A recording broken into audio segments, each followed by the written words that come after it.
观众朋友们，大家好。最近呢一段时间以来啊，老有粉丝问我各种各样的，比如说海外的某个反贼最近的情况怎么样了呀？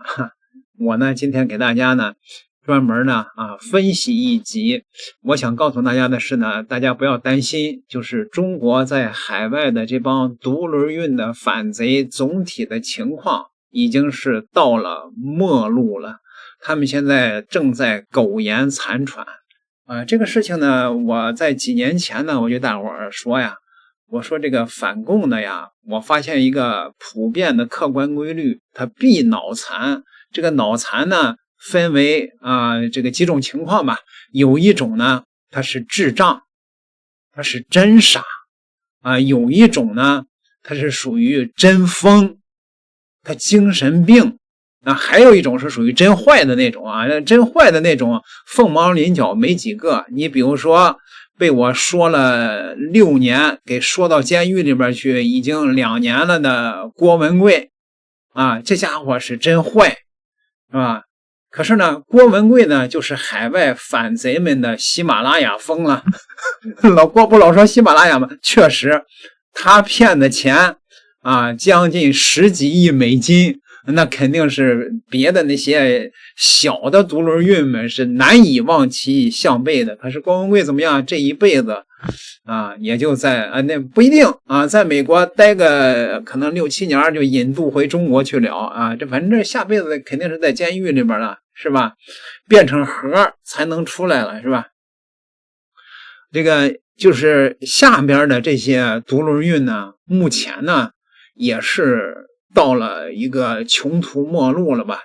我观察到的现在的一个现象就是什么呢？就是他们的在海外的这种造谣的流量是越来越小了为什么呢？自从17年郭文贵横空出世吹牛，引发了这个海外的中文互联网的自媒体热，有一说一所以一些独轮运们的摇棍们全蹦出来了，群魔乱舞。你比如说轮子系的这几个大 V 是吧？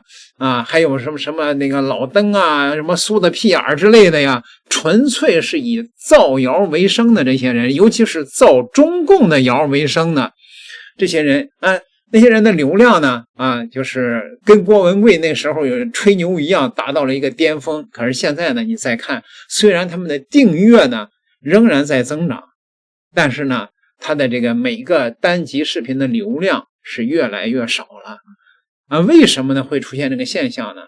那用个心理学的词儿来讲，那就叫审美疲劳了，不对，叫审丑疲劳了。因为他们说什么错什么，让人家你的粉丝一看全都是谣言就是粉丝觉得他的智商受到了侮辱，天天受侮辱。所以说搁你的话，你去看吗？是吧？那个你会发现虽然本频道现在只有10余万订阅可是你去看看这个流量，你就知道了。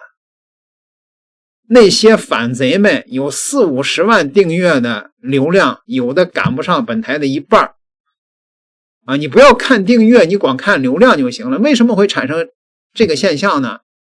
就是因为你看我以前的时候专注说郭文贵，把郭文贵说到监狱里边去了，因为别的事儿我很少说我一直这个订阅呢我没太在意。最大的骗子进去了，我开始说别的，接近2年的时间。为什么会这样就是因为我从来不把我的粉丝当傻子，我既不打鸡血，我也不转轮子，我把我的粉丝当成可以平等交流的朋友，所以我说的都是这个真相。越来越多的这种华人，只要是他脑子稍微正常点的，他既不打鸡血他也不转轮子的这种正常人，他肯定是看咱们这种客观的频道，他觉得他会收获点东西。他不会像去看那些独轮运的频道，他收获的满满都是对自己智商的侮辱。所以你看海外的这帮独轮运们，他们生存的手段是什么呢？生存的手段就是大部分是靠这个在自媒体上这个造中共的谣，侮辱他的这些独轮运的粉丝的智商，来获得那点流量费。可是呢，现在呢，越来越多的海外的华人觉醒了呀，是吧？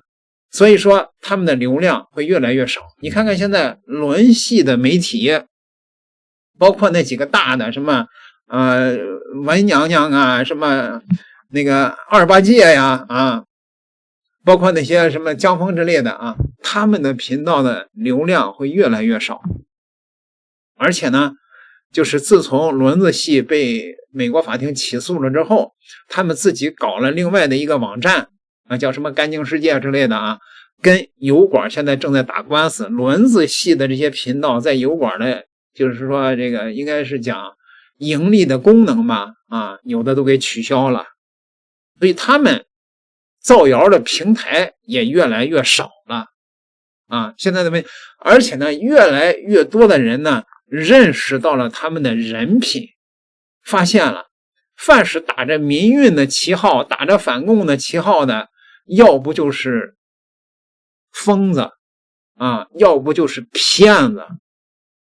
郭文贵那肯定是骗子，对不对包括什么多伦多有个屁股脸那也是个骗子呀，那是说是在中国说是牵扯到网络赌博还这个要抓他，跑到这个加拿大也是造谣天天造谣为生。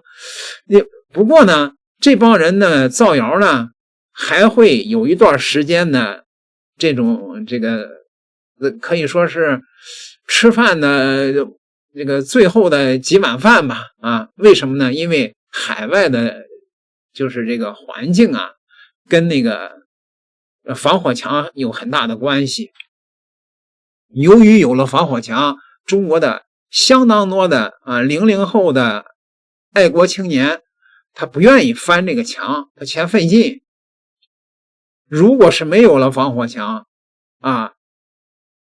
上10亿的爱国群众冲到这个海外来，像这帮造谣的这帮海外的骗子，分分钟被人给骂死，分分钟这个他的频道就会被举报没了，是吧？也有这个关系。你看现在海外的这些华人里边还有一些年岁越来越大的那种顽固的，可以说是脑残反贼吧。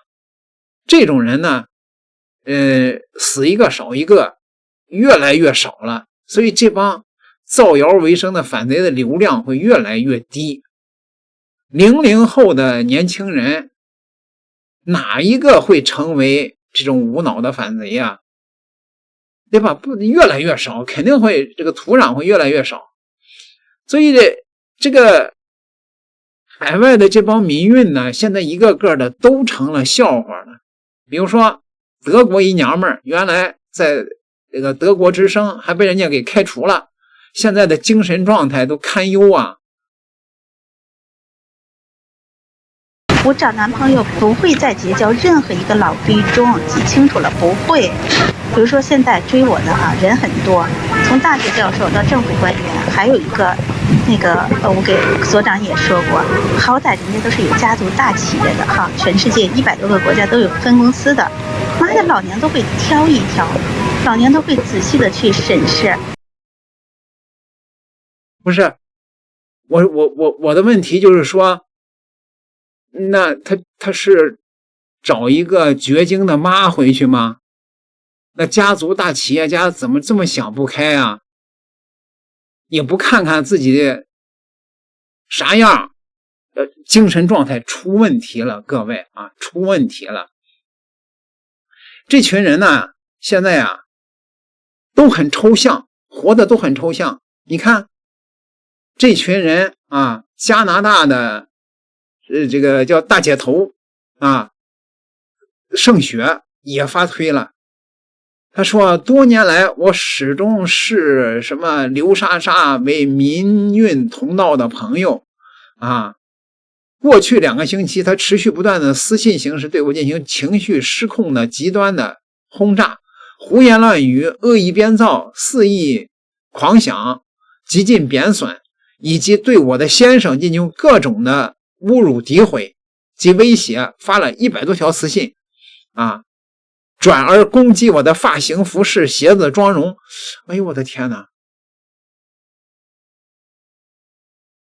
盛雪啊，在中国大陆就是说担保了一个精神病，到了加拿大以后呢，犯病了，要跟盛雪啊掰扯掰扯。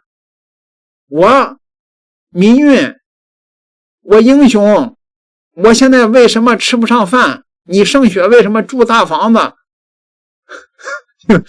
所以说精神病犯了啊！你看我给大伙儿以前说的，是不是每一件事都印证了呀？所以说这帮海外的这帮反贼们啊，都是脑残，要不就是智力有毛病，要不就是精神有毛病啊。那稍微有几个这个反贼金字塔顶尖的，那全都是骗子，干那个政币生意的，那个中国那个大使馆门口天天有那举牌的，那是为了啥呀？那不就是这帮骗子们组织他们去举牌，然后拿这个去获得美国的那个政治庇护的签证啊。现在川普移民政策越来越紧啊，这些中国社会底层的渣子获得美国庇护的这个情况会越来越少了。那最后那怎么办呀？就像那个好久不出现了的甜甜圈一样，不知道在美国的哪个角落里边腐烂着呢。所以说大伙儿看明白了吧？哎，你说你靠着造谣啊，天天抹黑中国，而中国的各种各样的这个情况都表明了国运正在蒸蒸日上，在军事上现在已经成了全球第一了，对吧？各种各样的这种事实让这些海外的反贼们造谣抹黑祖国的这种行为呢，会越来越让人产生反感。没有人愿意天天去看这些谣言来侮辱自己的智商，而且这帮人最后事实证明全都是一群骗子，各种各样的骗。人家郭文贵骗大钱啊，像底下的这些小反贼骗小钱儿，还骗的自己啊，最后得穷困潦倒流落街头，是吧？所以海外反贼的末日正在一步一步的到来啊！你不信你看着吧，这些人没有一个会有好下场的。点个订阅吧，咱们下期再聊。